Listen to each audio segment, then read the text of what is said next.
What's up, guys? Chris Bartigone, ZERT Nation here. I am sitting here with the man, my friend, Kyle Lamb. What's up, Kyle? Man, we've had a good couple days. Man, it has been a good couple of days. And time has flown. We've been making knives and shooting guns and seeing new stuff. We had an agenda, and Monday night we sat here and talked for a few minutes, and that agenda went right out the window. And you were like, "Have you ever forged a knife?" And I said, "No." And the look in your eyes was probably the same look I had when you said, "Well, we're going to forge a knife." So we've been doing that, but we did get out to the range to shoot some guns. Yeah, and I thought it was interesting. We have very similar tastes in firearms, so we were going to film something on a Sig firearm. We had no plans of doing anything with the 365, but then I said, "Hey, have you seen the new Icarus frame?" And you said, "Have you seen this frame?" And then I said, "Have you seen this light?" And then one thing kind of led to another. So we wanted to sit down and show you guys some of those aha moments that we had on the range, and we can kind of talk through the range of guns that we've got here. So how do you want to start? Well, everybody that's familiar with the Sig P320 and the P365, you should all know that they're like Legos for adults. And one of the cool things about it is you can start with a regular stock macro and turn it into something that better suits you. Right. I know, initially my issue with the macro was that the grip was a little bit too small. So, we went out there and the Sharps Brothers lower kind of changed the thickness of the grip. Now this is just a regular 365 macro with the compensated slide, and we got out there and shot that. I know that you showed me that little Icarus, which had the shelf on the left-hand side, and you can see it here. There's a shelf on both sides there. And now the Icarus, this is new.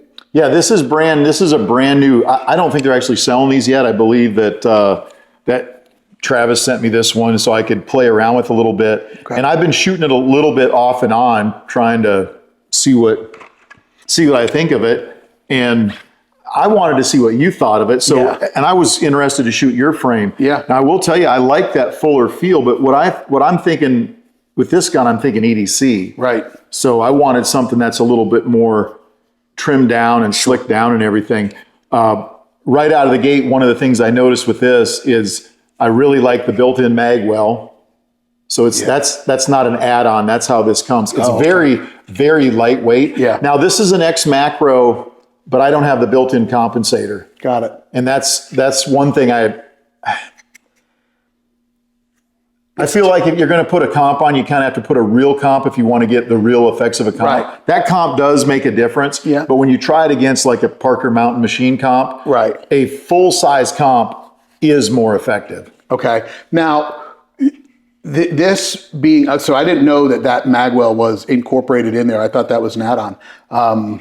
But it is definitely a very lightweight.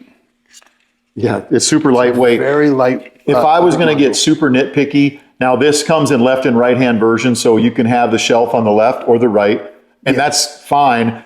Personally, I wouldn't mind if it was on both sides. I think the reason guys don't want it on the right side if they're right-handed is because your index finger hits it over here. So it's funny you mentioned that, because on the Sharps, it's got it on both the right and the left side.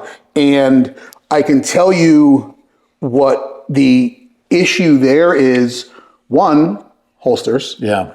Two, there's not a lot of real estate taking that index finger off of the right side. And especially if you have a light on it, you got to be, there's not a lot of forgiveness in the space where you can put that. So that is definitely something. And I'm going to defend Icarus here as well, because Icarus, their metal frames have it on both sides. Right. So this was an answer to guys and gals that said, I don't want it on that right side. I only want it on the left side. So this is it does have a tactile feel point there, so you know where your finger's at. Now, I don't use that because I don't touch that part of the frame. But if you want to touch, you can feel that. But that definitely makes a difference. The only nitpicky thing I would say about this frame is there's a little bit of a sharp edge, and it doesn't feel like it right now when I'm just messing with it. But when you shoot it, you feel that edge. Well, the good thing, this is made out of polymer. If you want, you can just buff that down and you're good to go. But overall, I really I really like this frame. So yeah, it was pretty cool to see those. And then the other thing that came up was I whipped out my actual carry gun. Yeah. So that's my EDC pistol. So that's a P365 X Macro. And it is the non-ported slide. Yep. And I do that because I feel like I can shoot this just as well as I can the other one. Once again, I don't care. You can get whatever one you want. This is the one I use. Yeah. The other thing I did was I sent this to Parker Mountain Machine. That's wild. And they put a Delta Point Pro on there for me. I've done that on a couple of these slides. Yeah. And it is wider and it is taller than some of the other red dots out there, but yeah, you can see. I mean, it's really easy to see through this. And the other thing is the Delta Point Pro is just, it's bomb proof. Yeah. It's a great sight. Yeah. Now, what I did notice when we were shooting yesterday, and even more so here, that's a different light. That is something. Yeah. So that's the Sig Foxtrot 2, I believe it's called, right? Okay. It's the Sig, the newest pistol mounted light from Sig. And it looks like it holds one CR123, which it does, but it also has rechargeable batteries. So in the packet, when you get it, it comes with an extra rechargeable battery that looks a lot like a CR123. And then it comes with the little charging cable. And I got to tell you, usually I'm not a fan of rechargeable batteries. Right. Because the places I spend a lot of time, usually I don't have electricity if I'm out hunting or whatever. Right. Now with this, I get it. It's an EDC gun. You're probably going to have electricity. You'll probably be able to charge your batteries. If I don't get to do that, I can put a CR123. And it does degrade the intensity slightly. But what did you say? It's 550 lumens, I think. 550 lumens is what that says. Okay, so it comes with a spare battery, so you can always keep one charged, but it does take regular CR123 batteries, so you could just, in a pinch, throw that in there. It also comes with different buttons, so you can adjust the buttons on this to make the buttons however you would like them to be. It also is adjustable for different weapon systems, so you can move that. Now this one is set up with a rail, so it's mounted. This is mounted to a Picatinny rail on the bottom of the weapon. I really like that setup versus the other slot. Yeah, they really thought through this, because some of these, when you order them, you get, it's like opening a... Yeah, it's like little plastic keys that you have to install. And, you know, and I mean, I guess the good thing about that is once you install it, you're never really changing that again, and you can throw the rest of those keys away. But to not have to do that, because it's more of a universal mounting system where you can adjust it right on the firearm, makes it a little bit more. And there is a tool that is required, and they supply that tool too. So you don't have to try to take off that circlip and then put it back on. There's a tool for that. The other thing, now I want to tell you how I came to use this light. Okay. Because there's a gazillion lights out on the market. I got a bunch of Surefires, Streamlights. Yep. What was the other one we talked about earlier? Nightstick. Nightstick. Yep. You know, all of those are great lights. But what I didn't know about this light was that it even existed. Now, I've done a lot of stuff with Sig. I should know that they've got this light coming out. And by the way, before we go on to that, they have 2 handheld lights as well. Yeah, that's pretty awesome. Yeah, these don't have, you can't put CR123s, I don't believe, to replace these. And they both have rechargeable batteries. They are a little bit heavier than some of the other lights out there, but they're very, very nice lights, super bright. And this one, I installed my little sling on there so I can let go of that light and still have it in my fingers. That's how I usually carry it, but they're very nice lights. This one is super compact, the smaller one. So I was teaching a class at Sig. There it is. And it was a night fighter class with pistol. Okay. So one of the things we do in that class is we let everybody mess around with everybody else's flashlights. And I bring a big bag of flashlights. I put them out on the table, and we put people down range so we can light them up with a flashlight and see what we can actually see. Not what the manufacturer says, but what you as a human being can see with that light. Right. We also talk about things like how to put a little chapstick on up on the lens, because that'll keep it from carboning up. It's still going to get carbon, but then you can just wipe it off. So one of the reasons to have chapstick there. That's one of those did you know moments. So if you didn't know that, life hack right there. Yeah, and they also work like your cuticles. I make knives. I do a lot of hunting and fishing. and your cuticles will get ripped up, and you can put that on there as well. So this light was laying on the table, and I had my headlamp on, and I was picking up different lights and trying them out, and I picked up a light, and I said, oh, this is the Streamlight TLR7. Oh, this is the X300 Turbo, which is a super bright light, but it's a big light. And for a full-size gun, it's an awesome light. And then I picked up this, and to be honest with you, I looked at it, and it said Sig, and I went, well, Sig's not really known for lights. That's what I said in my head. And then I turned it on. I'm like, whoa, wait a minute. And everybody in the crowd that day said, now what light was that? And I said, dude, this is the Sig. And then I started looking like, what? I turned my headlamp on. I'm like, Foxtrot 2, what is, I got to check this out. So I immediately got a hold of a light. I had pretty good connections at Sig, and I was able to get one of these lights within about a week. And when I got the light, I was very impressed. So it's got the on-off like you have on some of the Streamlights and some of the other lights. You can go, there's on, it clicks, and now it's off. That way you don't have, if you're shooting during the day and you don't want it to go on, you can do that. I just leave mine on, and I haven't had a problem with that. You do have to get used to the switching, and I'm gonna try to do this so people can see. If I push the switch down with my trigger finger and release, it goes back off. If I push it up and release, it stays on, and then I can push it again and it goes off. So on the opposite side, here, slide back a little bit. If I go down, it's on, release, it's off. So if I want it to stay on, I got to push it up. And I kind of like that feature. There are other lights. I've shot the Streamlights a lot. And the way the Streamlight works is slightly different. So if you click it on, it stays on. And if you hold it on and you release, it goes off. So that's a very nice switch. This one's a little bit different than that, but I haven't had any issues getting used to that, because usually in a night scenario, what I'm thinking is if I get shot at, I want to take my hand off the gun and the light goes out.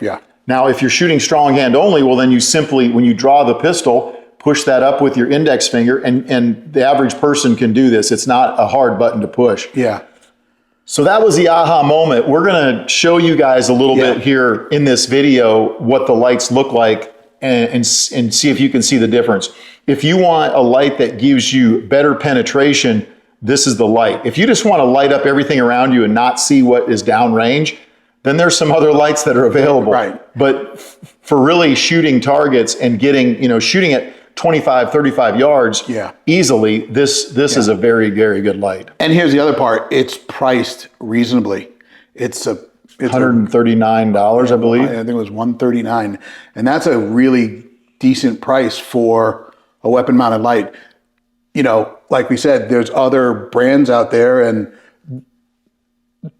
some of those brands that we talked about have comparable lights, and they're comparable prices, and then there's others that don't. In this market, the EDC weapon-mounted light market, they've got a real winner here. I tell you, I was very, very surprised. And there's other things I've done to this gun. This has an M-Carbo trigger, M-Carbo titanium striker in it. This has the built-in magwell. This is the TAC Ops version of the X Macro. And the thing that we had this discussion on the range, and we probably ought to discuss this here too. If I have this gun, if I buy this gun the way that it is, do I really need to buy another frame? And the answer is you don't need to. No. Now, if you want a gun that is completely sick, I mean, that is a really sexy frame. And it's a great frame to shoot. It's lightweight, all of that stuff. Now, it is very sticky. So if you're carrying this EDC, is that too sticky for you? Well, once again, it's polymer, so you can smooth that out a little bit if you want. I really like the standard frame that comes with this gun. I don't know. And I gotta agree with you. I liked the original frame that came with my 365. And just to be fair, I had a 365 XL, and when I got this frame, I just made another macro because it made more sense. So I actually do like the other frame. It was a little bit on the thinner side, but I solved that with some Talon grip, wrapped it around once, and then it gave me the thickness that I was looking for. Yeah, and I don't put anything on mine simply because I want it to not grab my clothes. And I've got pretty good size hands, but I feel like this is a pretty comfortable weapon to shoot. I'm not quite as accurate or as fast as I am with my 320, but it's a small little gun. Right. I'm definitely faster with this than I am if I pick up somebody's Glock 19, and I'm not trying to bash Glock. Glock does great weapon systems. This is an easier gun for me to shoot than a Glock 19. One is kind of the pointability, and it's just a very easy gun to shoot there. So yeah, that's what I'm carrying. That light, we're going to show you kind of what that light looks like. And if you haven't seen this little light, go to the SIG website and check it out. Or, I suppose you can buy them on Amazon or wherever you buy your stuff. I'd go local if you can, buy local there. If you want to get a Delta Point Pro put on one of your pistols, and I do need to explain why there's that big gap in the back. So the reason for that is usually you have the rear sight that Leupold made to go on this Delta Point Pro, the iron sight. I took that sight off, and I'm trying out the rear sight. I don't know if you can see that or not. That rear sight is the Parker Mountain Machine rear sight that replaces the bigger sight. Oh, okay. So I was kind of confused about that too. So okay, so that's an add-on. That is an add-on part that they make. I haven't had any issues with it. And I don't have a tall front sight on this gun, so my front sight is just a reference. You cannot see that front sight and that rear sight in this configuration. Okay. But I told them to ship me the gun the way it was because I can put the height that I need there. Right. Some of these guns have these super tall suppressor front sights. Man, and it gets to me, that gets a little bit bothersome. So I still use the front sight when I'm driving the gun to the target, and then I let the red dot come down. Yeah. Some of you guys struggle. You get the pistol up and you start searching for your red dot. What I would advise you to do is when you present that gun, bring that pistol up, see your front sight goes down, and then the red dot appears. If you don't see your front sight, quickly bring up, look at your front sight, drop back down, and you'll see your red dot. It's hard to break that habit of swishing this gun around the toilet bowl, but it is much faster if you just see your front sight and go there. And then the other thing is if you shoot a lot, that does help out as well. When I go under vehicles, I always look at my front sight because it's going to get me there because it's a non-standard shooting position. So and all of that can be adjusted and fixed with training. Yep. And we talk about training a lot.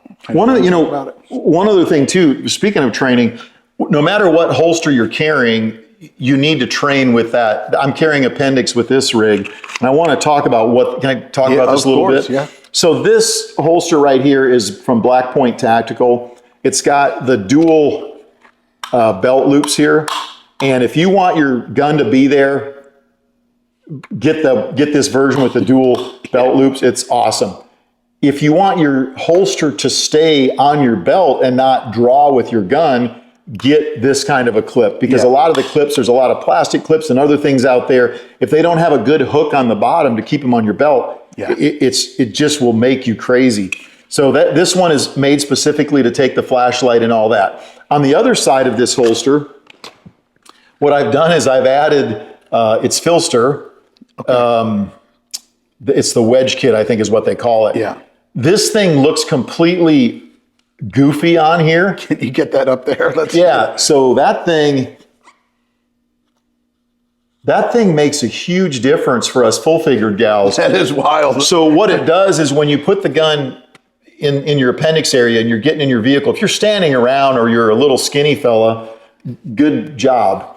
But if you're not a little skinny fella and you don't like the way that holster digs in, and you don't have a long enough holster to kind of give you that keel effect that some guys try to get by having a little bit longer holster, which works. Yeah. But this is very comfortable. It has, I don't want to tear this up too much, but what I've got here is there's the wedge kit, which is a bunch of these wedges that come, and they look something like, keep a hold of them here.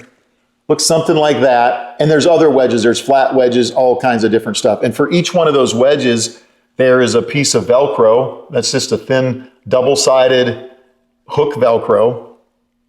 You hook that to your wedge, like such.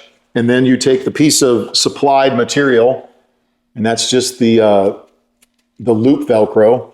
and you attach that however you want it. Now, what I do is I attach it, I put it on, I wear it for 5 minutes, and if it's not comfortable, I move that wedge and get it where it needs to go. I probably could use more wedges on this one, but I really like it. I was worried about it not staying on the holster with just the Velcro, but there's no worries there. So once again, that's Black Point Tactical. Check those cats out. They're very good dudes. Good service, and you can get the light and the gun that you want to have, because the X Macro's been out for a while. But if you are getting this flashlight, actually, they sell this holster right here on the SIG website. So you can get that, and it'll be exactly what you're planning on getting. And then just go to Filster to get the wedge kit, and that's what I'm using right there. You know, and I want to bring up one more thing about this, because this is your everyday carry, and you talked about these clips being the most important thing for the belt. And then what I feel is just as crucial is having the right belt. Oh yeah. You know, and there's a place I know where you can buy and you can get some pretty awesome belts. So yeah, we have a couple different belts that we offer at Viking Tactics. We still do sell the leather belts, and that's actually what I'm wearing right now.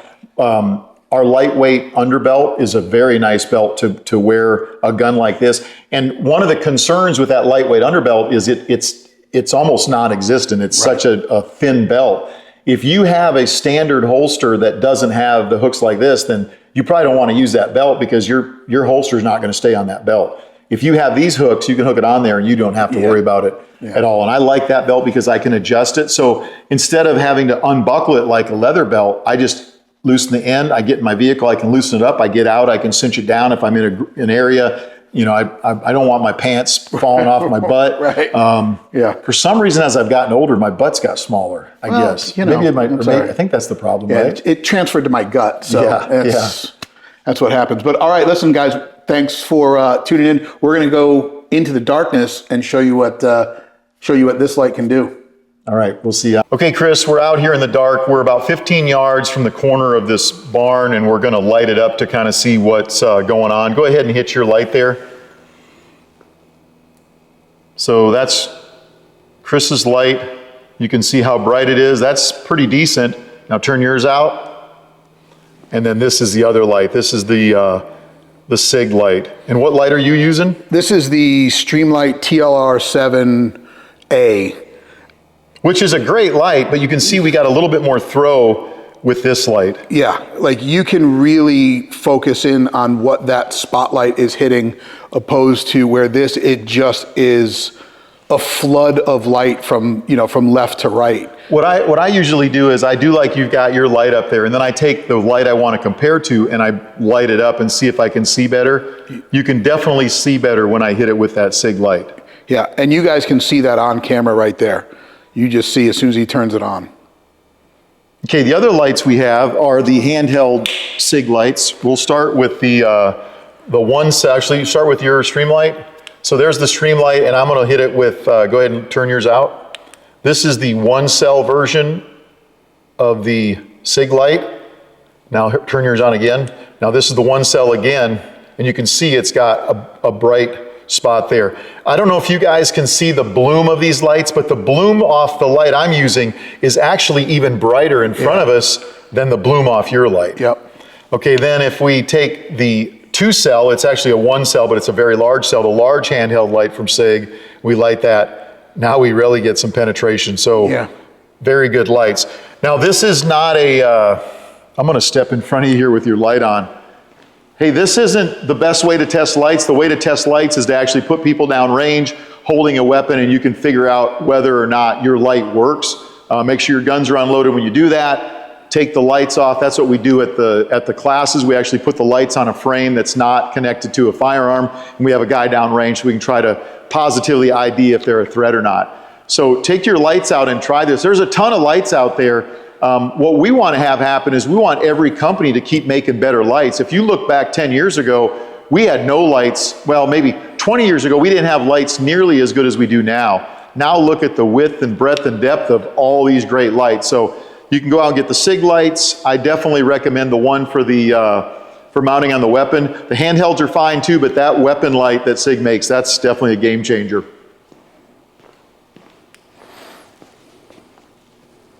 Oh, you want to stop? Is that good? Yeah, that's good. I was going to say, give me some light, but I have one in my hand.